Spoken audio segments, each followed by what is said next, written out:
오늘은 다윗 이야기를 조금 하려고 합니다. 이 아브라함 다음에 우리가 살펴봐야 할 인물들이 참 많지요. 아브라함 다음에 누가 나옵니까? 이삭, 야곱, 요셉. 좀 더 내려가면은 또 모세, 사무엘 등등등 중요한 인물들이 참 많이 나옵니다, 그죠? 많이 나오는데 그 다윗 이야기를 아브라함 이야기를 하고 왜 하필 다윗 이야기인가? 우리 마태복음 1장 1절을 한번 제가 읽어볼게요. 1장 1절에 보면은 아브라함의 자손이요 다윗의 자손인 예수 그리스도의 계보는 이러하다. 마태는 마태복음 서문에서 예수 그리스도를 아브라함의 자손, 다윗의 자손으로 소개를 하고 있습니다. 누구 자손이라고요? 아브라함의 자손, 다윗의 자손. 유다의 자손도 될 수가 있고, 그죠? 또 야곱의 자손, 이렇게 이야기해서 할 수 있는데, 구약의 두 인물, 아브라함의 자손, 그리고 다윗의 자손인 예수 그리스도의 계보다. 이런 식으로 소개를 하고 있어요. 그죠? 구약에서 여러 인물 중에서 아브라함과 다윗은 대단히 중요한 인물인데 우리가 잘 아는 대로 아브라함은 이스라엘이라는 나라의 소위 말하자면 조상으로서, 그죠? 이스라엘의 조상으로서 중요하고 다윗은 메시아 혈통의 중요한 정표로서 중요한 인물입니다. 메시아는 반드시 누구의 자손으로 와야 되느냐? 다윗의 자손으로 와야만 합니다. 아브라함의 후손들이 얼마나 많습니까? 그죠? 이스라엘 전부가 아브라함의 후손입니다. 아브라함의 후손 가운데 특별히 다윗의 후손으로 와야 그분이 진짜 메시아다. 중요한 증표가 되죠. 그러니까 메시아 되면 첫째 조건이 다윗의 후손이에요. 다윗의 후손. 그래서 오늘은 아브라함의 이야기에 이어서 다윗의 이야기를 제가 선택을 했는데 오늘 본문 이제 사도행전 13장 22절 같이 한번 오늘은 개역 개정판을 제가 선택해 놨습니다. 그 기록된 대로 같이 한번 읽어보겠습니다. 같이 읽겠습니다. 시작. 사울을 폐하시고 다윗을 왕으로 세우시고 증언하여 이르시되 내가 이새의 아들 다윗을 만나니 내 마음에 맞은 사람이라 내 뜻을 다 이루라 하시더니. 오늘 본문은 우리가 잘 아는 대로 바울과 바나바가 1차 전도 여행 시에 비시디아 안디옥, 안디옥이 두 군데 있죠? 비시디아 안디옥 있고 또 무슨 안디옥이 있어요? 수리아 안디옥. 그러니까 수리아 안디옥에서 선교사로 파송을 받아서 출발했죠, 그죠? 수리아 안디옥에서 비시디아 안디옥으로 가서 그곳에서 이제 전도하는 내용입니다, 그죠? 바울의 전도는 언제나 유대인 회당을 찾아가서 유대인 회당에서 유대인들 상대로 먼저 복음을 전하는 게 거의 공식적입니다. 그래서 유대인 회당에 들어가서 전한 말씀 중에 일부죠, 그죠? 거기 보니까 이제 오늘 다윗을 왕으로 세우고 정하시되 내가 이새의 아들 다윗을 만나니 내 마음에 맞은 사람이라 내 뜻을 다 이루리라.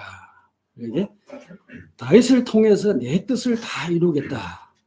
다윗을 통해서 이루고자 하신 하나님의 뜻이 도대체 뭘까?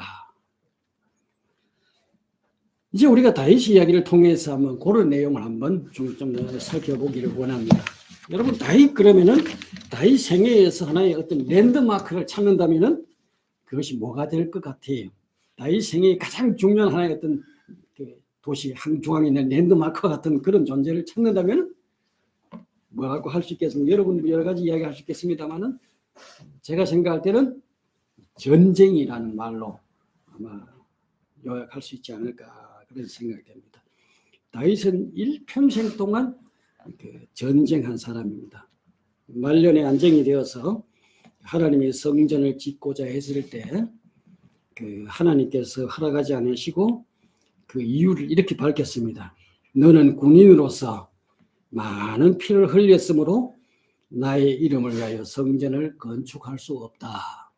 하나님이 다윗이 성전 짓기를 원했지만 하나님은 너는 군인으로서 많은 피를 흘렸기 때문에 나의 이름을 위한 성전을 지을 수 없다.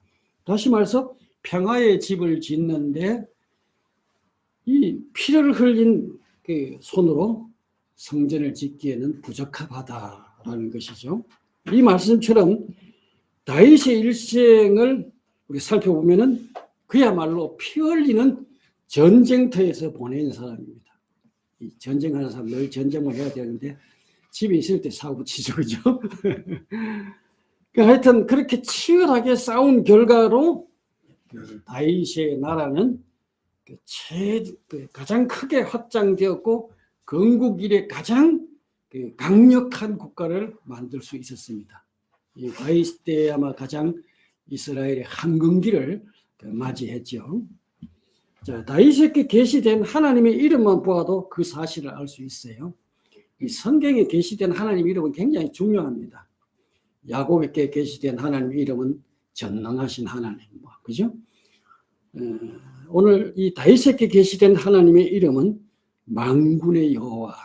한번 따라해 봅시다. 만군의 여호와. 만군의 여호와. 여호와 체바오트입니다. 만군의 여호와. 이 다윗의 하나님은 만군의 여호와. 이 호칭은 실제로 그 모세오경에는 나오지 않습니다. 주로 다윗이 사용했던 다윗의 그 하나님, 다윗의 호칭이다 이렇게 보면 되겠습니다. 이 만군이라는 말은 원래 이스라엘 군대를 가리키는 말입니다. 우리가 잘 아는 대로 다윗이 블레셋 장군 누굽니까? 골리앗과 전쟁할 때 사무엘상 17장 45절에 보면은 이렇게 이야기하죠. 같이 읽어볼까요? 시작. 그러자 다윗이 그 블레셋 사람에게 말하였다. 너는 칼을 차고 창을 내고 투창을 들고 나에게 나왔으나 나는 네가 모욕하는 이스라엘의 군대 곧 만군의 주님의 이름을 의지하고 너에게 나왔다. 자, 여기 너는 칼과 창을 들고 나왔지만은 나는 네가 모욕하는 이스라엘의 군대의 하나님, 곧 그 이스라엘 군대의 하나님은 누구란 말입니까? 만군의 주님이다. 이 말. 만군의 여호와다. 그 말씀이죠. 그뿐만 아니라 이 여호와 체바오트라는 말은 하나님의 명령에 순종할 준비가 되어 있는 모든 하늘의 권세들도 만군의 여호와라는 말을 씁니다. 이처럼 하나님의 이름이 군대의 하나님. 그러니까 다윗의 하나님은 어떤 하나님이라고요? 군대의 하나님입니다. 만군, 군대의 하나님. 그만큼 다윗은 일생 동안 전쟁을 했던 사람. 전쟁으로 시작해서 전쟁으로 거의 인생이 굳어진 사람이라고 할 수 있을 만큼 이 전쟁과 관계 있는 사람이죠. 이 전쟁의 사람인 다윗을 통해서 하나님께서 다 이루시겠다는 그 내용은 그럼 도대체 뭘까? 이웃나라의 영토를 많이 빼앗는 그것이 하나님 뜻을 이루는 것일까? 영토를 빼앗는다는 말에서 사실 힌트가 있어요. 다윗은 바로 전투하는 메시아의 모습을 보여주는 하나의 모형이다. 그렇게 말할 수 있습니다. 전투하는 메시아, 싸우는 메시아, 이분을 보여주는 하나의 그 다윗은 모형이 되죠. 예수 그리스도는 다윗처럼 이 바벨탑 사건에서 그 열방들을 열등한 신들에게 맡겼죠, 그죠? 그들에게 다 섬기도록 하나님 유기했습니다, 유기, 그죠? 이걸 되찾기 위해서 싸우시는 용사로 오신 분이다, 이렇게 말할 수 있겠습니다. 예수가 상대해야 할 싸울 적은 바로 바벨탑 사건으로서 그 열국을 분배받은 공중 권세 잡은 자들, 약한 영들이죠. 이들을 상대해서 스님이 싸우셨죠. 이 사실을 바울이 에베소 6장 12절에 잘 말해주고 있습니다. 같이 한번 읽어볼까요? 시작. 우리의 싸움은 인간의 적절한 것이 아니라 통치자들과 권세자들과 모든 세상의 지배자들과 함되는 악의 영들을 상대하는 것입니다. 바울이 뭐라고 이야기했어요? 우리의 싸움의 상대가 누구라고요? 사람이 아니라는 겁니다. 혈과 육에 대한 것이 아니라는 겁니다. 어떤 자들입니까? 통치자들과 권세자들과 이 어두운 세계의 지배자들과 하늘에 있는 악한 영들을 상대로 하는 것이다. 이게 예수님이 싸웠던 적입니다. 여기에 이 땅에 오신 예수님은 열국을 장악하고 있는, 그러니까 이 열국들을 장악하고 있는 그러니까 악한 통치자, 악한 영들을 상대해서 싸운 거죠. 자, 이들에게 어떤 통치권과 권세가 없다면은 예수님이 싸울 이유가 하나도 없습니다. 왕과 왕이 전쟁을 할 때 그 나라를 통치하는 그 통치권과 권세가 있기 때문에 서로 싸우는 거예요. 치열하게 싸우는 거예요. 패하면 어떻게 돼요? 패하면 통치권과 권세를 다 잃게 됩니다. 그죠? 영토도 뺏기게 되고 다 빼앗기게 되는 겁니다. 그러니까 이 세상에 있는 모든 권세자들, 통치자들, 왕들, 이들이 바로 사실은 하늘에 있는 악한 영들과 연결되어 있습니다. 이들의 통치, 이들의 지배 아래서 세상 권세를 누리고 있죠. 주님은 이들을 상대로 해서 싸우겠어요. 이들에게 쓰여서 잃어버린 열국을 찾기 위해서, 회복하기 위해서 바로 주님이 오셨습니다. 이 다윗을 통해서 이루고 계셨다는 하나님의 뜻은 결국 예수 그리스도를 통해서 이 바벨탑 사건에서 유기한 열방들을 다시 찾아오는 것이라는 것을 우리가 알 수가 있습니다. 잃었던 것을 되찾아오는 일은 지난번도 얘기했지만은 그냥 찾을 수 없어요. 치열한 전투를 통해서만 가져올 수 있습니다. 그러므로 이 전쟁으로 상징되는 다윗의 이야기는 메시아의 가장 중요한 사역을 보여준다, 이렇게 말할 수 있겠습니다. 이제 우리가 다윗과 맺은 하나님의 언약을 한번 살펴보겠습니다. 하나님은 다윗을 통해서 이 다윗과 언약을 맺죠. 아브라함과도 언약을 맺었고, 그죠? 이 다윗과 언약을 맺습니다. 그러면서 사무엘하 7장 16절에 하나님이 이렇게 약속합니다. 같이 읽어보겠습니다. 시작. 내 집과 내 나라가 내 앞에서 영원히 갈 것이며 네 왕위가 영원히 튼튼히 서 있을 것이다. 하나님이 다윗과 언약을 맺으면서 하신 약속이 네 집과 네 나라가 내 앞에서 영원히 이어질 것이며 네 왕위가 영원히 튼튼하게 설 것이다. 이게 하나님 다윗에게 주신 약속입니다. 자, 이렇게 다윗과 맺은 언약 때문에 실제로 하나님은 다윗을 지켜주십니다. 우리가 잘 아는 대로 이스라엘이 솔로몬이 죽고 솔로몬의 아들 르호보암 때 이제 나라가 둘로 나누어집니다. 그죠? 둘로 쪼개지는데 하나님께서 여로보암에게 10지파를 넘기면서 다윗 가문을 위해서 2지파를 그래도 남겨주십니다. 다 넘어갈 판이었는데 그래서 하나님은 다윗 언약을 생각해서 2지파를 남겨주었어요. 그뿐 아니라 이 남북이 갈라진 다음에 북이스라엘에게는 역성혁명이 자주 일어납니다. 그러니까 우리가 북왕조에는 9왕조나 바뀝니다. 이 성이 바뀌는 이 왕조가 9왕조나 이렇게 바뀌는 거치지만은 다윗 왕조는 오롯이 다윗의 혈통으로 계속 이어집니다. 다윗의 혈통으로. 이게 하나님과 다윗과 맺은 언약 때문에 아마 하나님이 그렇게 하신 축복이 아닌가 생각됩니다. 그리고 이제 북이스라엘은 BC 722년에 아시리아에 의해서 멸망하죠. 우리가 722년을 기억하는 방법. 북이스라엘은 우상을 섬기다가 하나님 앞에 7일을 당했어요. 뭘 당했다고요? 722년에 멸망을 합니다. 그러나 이제 다윗 왕조도 오래 가지 못하고 BC 587년에 바벨로니아의 침공으로 망하게 됩니다. 요거는 기억하는 방법이 바벨로니아로 팔려갔죠. 587에 팔려갔습니다. 이렇게 587년에 바벨로니아로 이제 끌려가고 유다 나라가 망하게 됩니다. 그렇다면 하나님께서 다윗과 맺은 언약, 약속을 한번 생각해 보세요.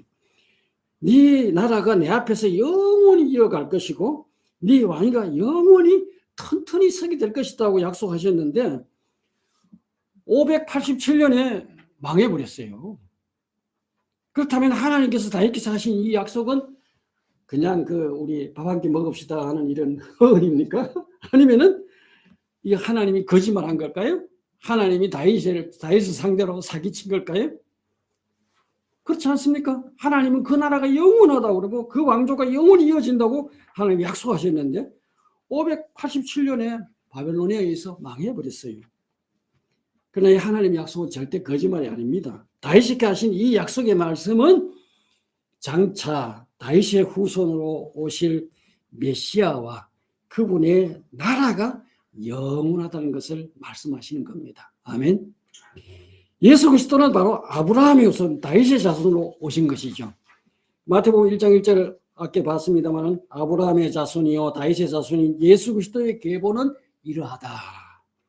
그러니까 마태가 보여주는 예수님은 어떤 분이냐? 바로 다윗과 같은 위대한 이스라엘 왕으로 오셨다는 말씀입니다. 아멘. 예수님은 왕으로 오신 분이에요. 이스라엘 통치자 왕으로 오신 분인데 그분은 바로 다윗의 가문으로 오셨고 다윗으로부터 이어지는 유다의 왕손으로 오신 겁니다. 하나님은 다윗의 후손으로 오신 예수를 통해서 바로 하나님의 뜻을 이루기를 원하셨던 거죠. 바로 그 나라를 영원하게 하시고 그 왕위를 탄탄하게 세울 것을 다윗을 통해서 약속하신 겁니다. 아멘. 다윗은 하나님의 약속을 다 이루지 못했어요. 그 약속은 바로 하나님이 다윗을 통해서 이루겠다는 것은 내가 내 후손을 통해서 내 뜻을 다 이루겠다. 바로 다윗과 그 후손의 나라인 유다는 영원하지를 못하였지만은 다윗의 후손인 예수의 나라는 영원한 것입니다. 아멘. 예수의 나라는 영원한 거예요. 그러니까 다윗을 통해서 내 뜻을 다 이루겠다는 것은 결국 예수를 통해서 하나님의 뜻을 이루겠다. 그런 뜻이죠. 이 다윗이 일생 전쟁을 했던 것처럼 예수님도 다윗처럼 똑같이 잃어버린 열국을 되찾기 위해서 회복하기 위해서 피를 흘리는 전쟁을 예수님께서 계속 하십니다. 그러니까 이런 땅을 되찾는 일은 피 흘린 이 전쟁이 없이는 불가능합니다. 6월절 어린 양의 피로 이집트에서 구원받은 이스라엘 백성들이 그 약속의 땅 가나안을 차지하기 위해서 어떻게 합니까? 가나안 땅에 들어가 저절로 주어지는 게 아니죠. 여호수아를 통해서 전쟁을 치릅니다. 피 흘린 전쟁을 통해서 그 땅을 회복하고 되찾는 거예요. 그래서 아마 여호수아서는 말 그대로 전쟁사 뭐라고요? 전쟁의 역사예요. 전쟁의 역사. 이 땅에 오신 예수님 마찬가지입니다. 열국을 되찾기 위해서, 열국을 회복하기 위해서 치열한 전투를 해야 했고 마침내 십자가에서 그 싸움의 종집을 찍으시고 다 이루었다고 말씀하신 겁니다. 아멘. 자, 이제 예수님이 실제로 그러면 그런 한가 안 한가를 우리가 예수님의 전투하신 내용을 한번 좀 쭉 한번 찾아보겠습니다. 자, 예수님이 탄생하는 순간을 우리 한번 생각해 봅시다. 예수님이 탄생하시는 순간에 적으로부터 공격을 받았죠. 그 당시에 세상의 권세자 누굽니까? 헤롯 대왕입니다. 그죠? 헤롯 대왕이 유다의 그 왕으로서 통치하고 있었죠. 헤롯 대왕은 동방박사들을 통해서 베들레헴에 메시아가 탄생했다는 소식을 듣게 되죠. 이 헤롯은 굉장히 그 권세에 대한 게 민감했던 사람입니다. 자기 부인도 죽이고 뭐 여러 자식도 죽인 이런 왕인데 왕으로 오셨다는 그 이야기를 듣고 어떻게 해요? 그 베들레헴 근처에 태어난 2살 이하의 사내 아이들을 모두 죽였죠. 아주 잔인함을 보입니다. 예수님 까딱 잘못했으면 이 땅에 메시아로 오시자마자 어떻게 할 뻔했어요? 오시자마자 우리 구원하지도 못하고 헤롯손에 응의 소리도 못하고 죽어 돌아가실 뻔했습니다. 그야말로 원수는 어떻게 했어요? 원수는 하나님이 천지를 지으신 그 하나님이 인간의 몸을 입으시고 이 땅에 그야말로 자기 몸 하나 보호할 수 없는 어린아이, 연약한 어린아이로 탄생하는 그 순간을 노려가지고 어떻게 했어요? 막 덮쳤는데 어떻게 했습니까? 예수님은 이미 천사가 일러주어서 어디로 피신하셨어요? 에집트로 피신한 후입니다. 그죠? 그러니까 예수님이 바로 태어날 때 이 원수 마귀가 메시아를 죽이기 위해서 이렇게 덮쳤던 거예요. 태어나는 순간부터 전쟁이 바로 시작되었죠. 우리가 두 번째 싸움은 뭐 계속 이어지겠지만은 이 광야에서 이루어지죠.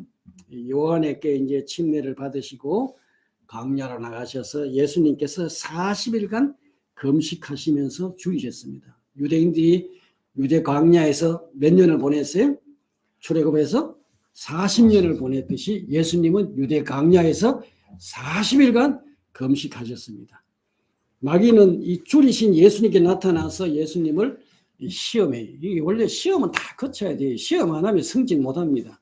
학교 가서도 시험을 빡 봐야 그 다음에 이제 올라가듯이 하나님도 반드시 시험이 필요합니다. 그래서 예수님도 시험을 받았는데, 자, 이 싸움은 원수와의 일종의 공식적인 싸움입니다. 공식적인 싸움.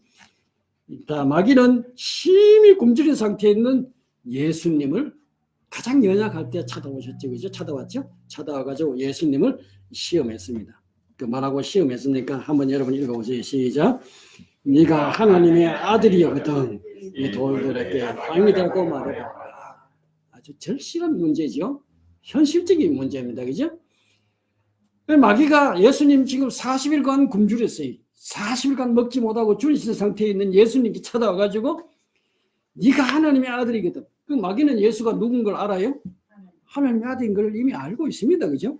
그분이 바로 하나님의 아들 메시아로 왔던 걸 알고 있어요. 그렇기 때문에 네가 하나님의 아들이거든 이 돌들에게 빵이 되라고 한번 명령해봐라. 인간으로 오신 예수님은 인간이 가진 기본 욕구가 다 있죠. 우리 인간이 가진 기본 욕구가 뭐가 있어요? 가장 중요한 기본 욕구 두 가지 있습니다. 그죠? 하나는 식욕, 또 하나는 성욕.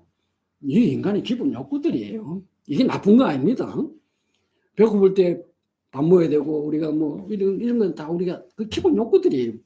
예수님도 똑같습니다. 인간으로 오셨으니까 우리 같은 기본 욕구들이 있었죠. 이 욕구를 시험받았습니다. 그러나 예수님은 신명기 8장 3절 말씀으로 마귀를 이기셨습니다. 성경에 어떻게 기록되어 있어요? 같이 읽어보시죠. 시작. 성경에 기록하기를 사람이 빵으로만 살 것이 아니라 하나님의 입에서 나오는 모든 말씀으로 살 것이다 하였다. 자, 이 말씀의 배경은 그 출애굽한 이스라엘 백성들 광야 생활이죠. 이스라엘 백성들이 광야로 나와가지고 40년 동안 생활하면서 그들은 육신의 욕구를 극복하지 못해서 사실 광야에서 다 엎어졌습니다. 예수님도 이스라엘 백성들처럼 그걸로 만들어 먹어라. 이 말은 네가 살기 위해서는 수단 방법 가르치지 말라는 것입니다. 어떻게 하라고요? 살기 위해서 수단 방법 가릴 거 없다. 그냥 배만 채우면 된다. 네게 지금 육신의 요구가 지금 심히 굶주려 있지 않느냐? 그러니까 하나님의 능력으로 이 돌을 떡으로 만들어, 예수님 할 수 있죠, 그죠? 돌을 떡으로 만들어 먹을 수 있습니다. 아마 돌로 떡을 만들어 먹으면 큰 돌은 무슨 빵 만들고 작은 돌은 아마 이렇게 할 수 있었을 겁니다. 예수는 사람이 살아갈 힘은 빵으로부터 오는 것이 아니라 뭐로부터 온다고요? 하나님의 말씀으로부터 온다는 원칙을 주장함으로 마귀의 거짓된 유혹을 물리친 겁니다. 예수님이 이기셨어요. 그죠? 두 번째 시험, 마귀가 이제 예수님을 그 거룩한 도성으로, 이 거룩한 도성은 아마 예루살렘 성이겠죠? 거룩한 도성으로 데려가서 성전 꼭대기에 세우고 말하기를 같이 읽어봅시다. 마귀가 어떻게 시험했는가? 시작. 네가 하나님의 아들이거든 여기서 뛰어내려 보아라. 성경에 기록하기를 하나님이 너를 위하여 자기 천사들에게 명하실 것이다. 그리고 그들이 손으로 너를 떠받쳐서 너의 발에 돌에 붙이지 않게 할 것이다 하였다. 두 번째 시험 내용이 뭐예요? 네가 하나님의 아들이거든. 이 성전 꼭대기에서 한번 멋지게 한번 다이빙해서 뛰어내려 봐라. 성경에 이야기하지 않았냐? 여기 성경에 기록되어 있기를 성경에 말하지 않았냐? 하나님이 너를 위하여 자기 천사들을 명령해서 그 손으로 너를 떠받쳐서 너의 발이 돌에 부딪히지 않게 할 것이라고 약속하지 않았느냐? 자, 기가 막히죠? 예수님께서 하나님 말씀을 인용해가지고 사람이 떡으로만 산 것이 아니라 하나님 이루나 말씀을 산다고 말씀을 인용해서 사탄을 물리치니까 마귀는 뭐라 그래요? 역시 마귀도 말씀을 인용해가지고 예수님을 시험했습니다. 그죠? 이 말씀은 신명기 6장 16절 72절 말씀을 인용한 대답인데 또 성경에 기록되기를 주 너희 하나님을 시험하지 말라 하였다. 이렇게 이야기했죠. 우리는 이 성경을 마귀처럼 사용하면 안 됩니다. 누구처럼 사용하면 안 된다고요? 마귀처럼 사용하면 돼요. 성경을 자기 필요대로 끌어다 쓰는 것이 바로 마귀적인 겁니다. 그러니까 마귀가 성경을 잘못 인용한 게 아니에요. 자기 분명히 성경을 분명히 인용한 겁니다. 성경을 가져와서 성경에 기록되었기를 성경이 가라사대하고 이야기할 수 있어요. 그러니까 우리는 성경을 자기 필요대로 끌어다 쓰는 것은 마귀적입니다. 예수님은 이 마귀의 자의적인 성경 인용을 거부하셨죠. 그죠? 하나님을 시험하지 말라. 이렇게 거주했습니다. 그러자 마귀는 어떻게 했습니까? 매우 높은 산으로 예수님을 데려갔습니다. 그리고 세상의 모든 나라와 영광을 다 보여주면서 세 번째로 시험했는데 세 번째 시험 내용 한번 볼까요? 같이 읽읍시다. 시작. 네가 나에게 엎드려 절하면 이 모든 것을 네게 주겠다. 성공하려고 하면은 타협을 잘해야 돼요. 엎드려 절할 때 잘할 때 예수님께 요구하기를 네가 나에게 엎드려 절하면은 이 모든 것을 네게 주겠다. 여기 우리가 마귀가 제안한 내용을 조금 더 살펴볼 필요가 있습니다. 마귀에게 세상의 모든 나라를 다스리는 권세가 언제 넘어갔느냐는 겁니다. 그렇죠? 지난번에 계속 이야기했죠? 이미 살펴본 것처럼 바벨탑 사건 때 그들이 그 하나님을 거부하고 하나님 대신에 열등한 신들 마귀와 사탄을 따랐다는 말입니다. 하나님은 그들을 유기해버렸어요. 그들 손에 넘겨버렸어요. 일종의 그들이 팔아버린 거죠. 그러니까 그들에게는 합당한 말하자면은 이 마귀의 주장이 거짓이 아닙니다. 열국에 대한 권세도 있어요. 실제로 열국들을 통치하고 다스리고 있어요. 세상의 신으로 통해요. 예수님도 이것에 대해서 반론하지 않았습니다. 언제 이 권세가 네한테 줬느냐? 네가 무슨 권세가 있다고 주님 이렇게 반박하지 않았어요. 주님께서 마귀의 제안에 대답 대신에 뭐라고 이야기합니까? 같이 읽어볼까요? 시작. 사탄아 물러가라. 성경에 기록하기를 주 너희 하나님께 경배하고 그분만을 섬겨라. 주님은 타협을 원하는 마귀에게 일종의 선전포고를 한 겁니다. 마귀가 제안한 타협이 아니라 다윗처럼 전쟁을 통해서 정당하게 그 권리를 되찾으시겠다는 단호한 선언이 바로 이거죠. 사탄아 물러가라. 그러니까 우리가 사탄은 우리에게 언제나 이렇게 타협을 요구해와요. 내가 이거 줄게. 너 나한테 이렇게 해라. 주님은 그걸 거절했죠. 사탄아 물러가라. 그야말로 이제 이 광야에서 주님은 마귀와의 싸움을 선포한 겁니다. 그죠? 이거는 네가 죽느냐 내가 죽느냐 이 결단만 남은 거예요. 그죠? 이 싸움이 바로 십자가에서의 전투 마지막 큰 전쟁을 예고하죠. 이처럼 이 마귀는 인간의 기본 욕구를 자극했어요. 오늘도 똑같습니다. 우리에게 똑같이 마귀는 우리 인간이 가지고 있는 기본적인 욕구들을 자극하고 하나님 말씀을 인용해서 유혹하기도 하고 심지어 자기 자신이 가진 정당한 권리를 내세워서 흥정하기도 합니다.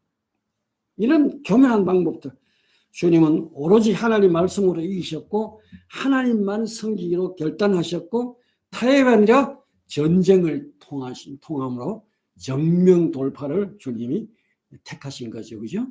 주님은 마귀와 타협한 것이 아닙니다. 마귀와 손을 잡은 것이 아닙니다.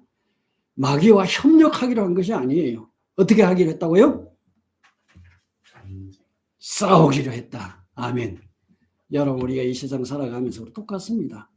마귀와 우리가 손잡고 타협하고 뭐 적당하게 우리가 그렇게 살아가는 게 아니에요.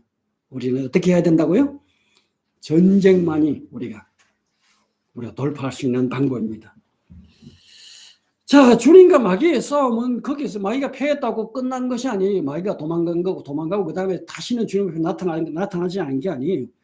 예수님의 공생애 중에도 계속되는데 서기관과 바리새인들이 예수님을 함정에 빠뜨리기 위해서 찾아와가지고 온갖 교묘한 말로 예수님을 얼마나 시험을 합니까? 그죠?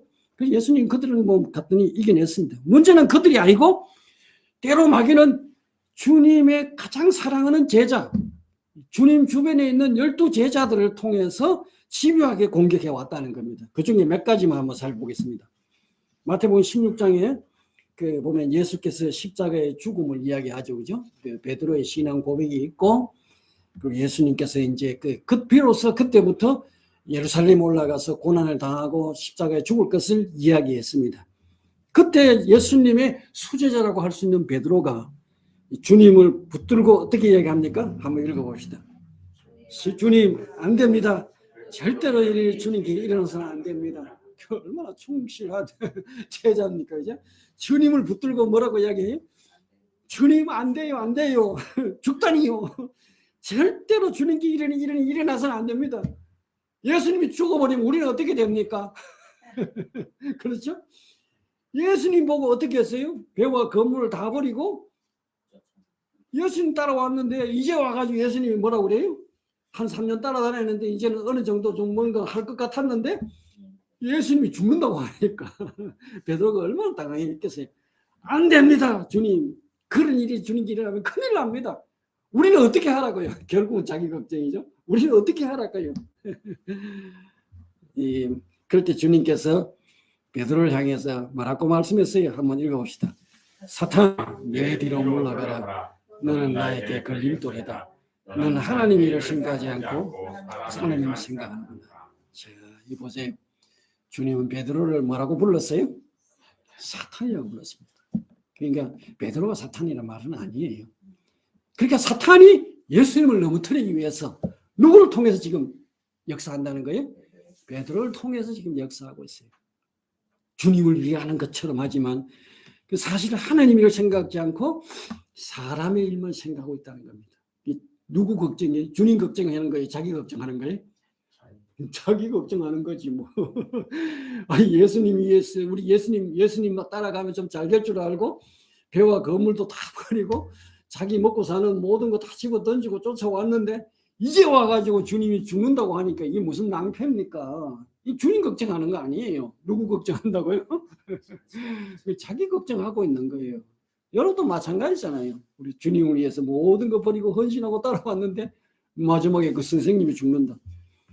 그러니까 이 사탄은 멋진 신앙 고백한 제자 베드로를 통해서 예수님을 넘어지게 하고자 공격을 했던 겁니다. 이 사탄은 끈질기게 봐라. 이렇게 겸허하게. 마귀는 언제나 가장 가까운 사람을 통해서 또 역사합니다. 요한복음 13장에 가면은 예수께서 마지막 밤을 제자들과 함께 보내죠. 주님께서 제자들 한가운데서 한 사람이 나를 팔 것이라고 말씀합니다. 그때 요한이 주님의 가슴에 기대어서 주님, 그가 누구십니까? 하고 묻습니다. 그러자 주님께서 이렇게 대답합니다. 내가 이 빵 조각을 적셔서 주는 그 사람이 바로 그 사람이다. 주님이 요한이 속삭였죠. 속삭이 주님 누구십니까? 하고 물으니까 내가 빵을 적셔서 주는 그 사람이 바로 그 사람이다. 빵 조각을 가룟 유다에게 주었습니다. 27절에 이렇게 말씀합니다. 같이 읽어봅시다. 그가 빵 조각을 받자 사탄이 그에게 들어갔다. 그때 예수께서 유다에게 말씀하셨다. 네가 할 일을 해서 하여라 라고 하였다. 그래서 가룟 유다는 사탄에게 사로잡혀서 어떻게 했어요? 밖으로 나가서 원수들에게 가서 예수님을 얼마에 팔았어요? 예수님 값은 얼마 나간다고요? 30냥이면 예수님 살 수 있습니다. 이 싸구려 예수 사지 마세요. 예수님을 30냥에 팔아버렸어요. 기가 막힌 이야기잖아요. 그러니까 이게 가룟 유다가 이렇게 한 게 아니에요. 그 속에 누가 들어갔다고요? 사단이 가룟 유다 속에 들어갔다고 성경은 명백하게 이야기하고 있습니다. 지금 사탄이 지금 예수님과 지금 싸우고 있는 중이에요. 가룟 유다를 통해 가지고 예수님을 30냥에 팔아버렸다. 자, 이렇게 집요하게 예수님을 넘어뜨리기 위해서 가까이 있는 제자들을 통해서 사탄이 계속 역사했어요. 결국은 예수의 생애의 결정적인 최후의 싸움이 벌어지죠. 그 싸움이 무슨 싸움이에요? 십자가에서의 싸움입니다. 그죠? 원수들은 제자를 포섭해서 예수님을 체포하고 초강대국인 그 열국 로마를 동원해 가지고 마침내 예수님을 어떻게 했어요? 십자가에 못 박아 그를 죽였습니다. 그러자 원수 마귀는 춤을 추면서 기뻐했을 것입니다. 그들은 만세를 불렀을 거예요. 드디어 어떻게 했다고요? 우리가 이겼다. 마귀가 예수님을 십자가 못 박아놓고 얼마나 기뻐했을까요? 하나님의 아들이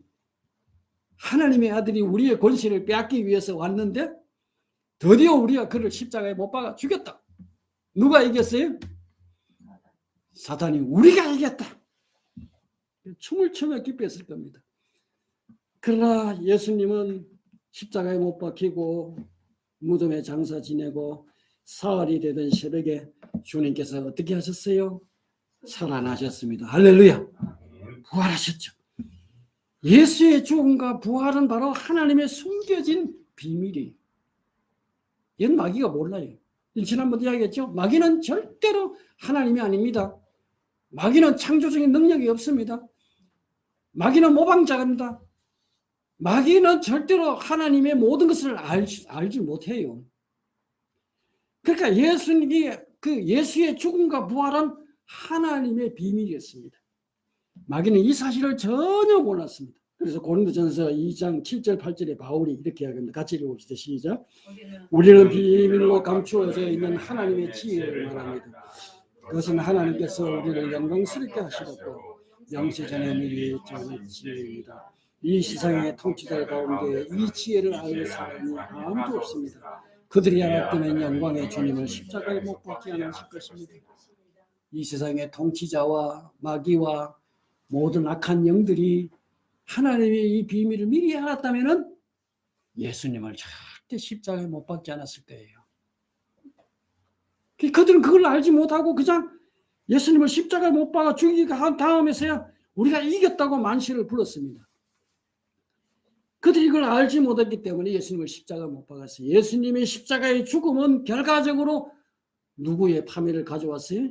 예수의 파멸이 아니고 마귀의 파멸을 가져온 겁니다. 이 세상의 통치자들, 이 세상의 권세자들, 그리고 이 세상의 지배자인 세상의 신, 영적인 세력들이 바로 폭망하는 사태가 십자가 사건입니다. 아멘. 하나님의 아들 예수 그리스도가 십자가의 몸에 찍히시고 십자가의 피 흘리심으로 마귀는 어떻게 됐다고요? 대갈통이 깨어져 버린 겁니다. 할렐루야. 이게 창세기에 나오는 이야기예요.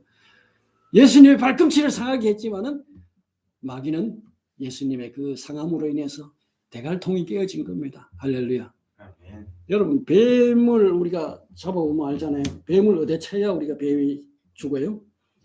머리를 들은 대가리를 탁 쳐야 뱀이 죽습니다. 이 대가리 깨졌다고 뱀은 알아 죽는 게 아니에요. 몸통이 어떻게 해요? 꿈틀꿈틀하며 살아있는 것처럼 그렇게 움직입니다. 실제로 그거 바로 안 죽어요. 그러니까 이미 십자가에서 마귀가 어떻게 했어요? 뱀 대가리가 깨어지는 것처럼 마귀의 대가리는 깨어졌습니다. 그러나 여전히 지금도 마귀는 이 교회를 괴롭히고 있고 도전해 오고 있고 그렇습니다. 자, 이처럼 하나님은 그 누구도 생각지 못한 방법으로 원수를 이기시고 인류를 구원하십니다. 십자가가 그들의 눈에는 어리석게 보였지만은 그것은 하나님의 능력이고 하나님의 지혜인 것을 믿으시길 바랍니다. 십자가는 세상 사람들이 볼 때면 가장 미련한 거예요. 가장 어리석은 거예요. 십자가는 사형수를 가장 흉악범들을 달아 죽이는 형틀입니다. 그러나 하나님은 이 끔찍한 형틀을 통해서 구원을 이루셨다는 겁니다. 하나님의 역사를, 하나님의 뜻을 다 완벽하게 이루신 겁니다. 하나님의 용사의 신 다윗의 자손 예수 그리스도를 통해서 원수를 보기 좋게 굴러 가시고 하나님의 그 뜻을 완벽하게 이루셨습니다. 예수님께서 십자가에서 마지막 돌아가실 때 하신 말씀 다 이루었다. 아멘. 다 이루었다. 하나님께서 다윗의 자손, 하나님께서 다윗을 만났을 때 내가 이를 통해서 내 뜻을 이루리라 하셨던 그 주님께서 하나님은 다윗의 자손 예수님을 통해서 마지막에 어떻게 하셨다고요? 하나님의 뜻을 다 이루었다고 선언하셨습니다. 바로 다윗을 통해서 이루고자 하신 그 뜻이 다윗의 자손 예수 그리스도를 통해서 이루어진 것을 믿으시기를 바랍니다. 이 싸움이 바로 여기서 끝나는 겁니다. 예수님을 통해서 바로 이 세상 이제는 그 원수가 패하고 원수가 이제 멸망하고 원수가 이제 물러나게 되고, 그래서 이제는 하나님의 백성들이, 하나님의 군대가 어떻게 해요? 예수님을 따르는 하나님의 군대가 세상을 향해서 진군합니다. 아멘. 세상의 이 열방을 통해서 열국을 향해서 전진합니다. 그래서 이제 우리는 이 감에서 노량물을 줬듯이 이 세상에 이제 전쟁에서 이긴 사람도 어떻게 해요? 전쟁에 노량물을 취하죠. 이게 우리는 승리한 자들입니다. 믿습니까? 예수님이 십자가에서 이긴 싸움이, 우리는 이 이긴 싸움에 동참합니다. 우리가 그 전도한다는 것은요, 그냥 뭐 우리가 그 억지로 가서 하는 게 아니, 하나님의 이기심에 우리는 동참해서 함께 가는 겁니다. 믿습니까?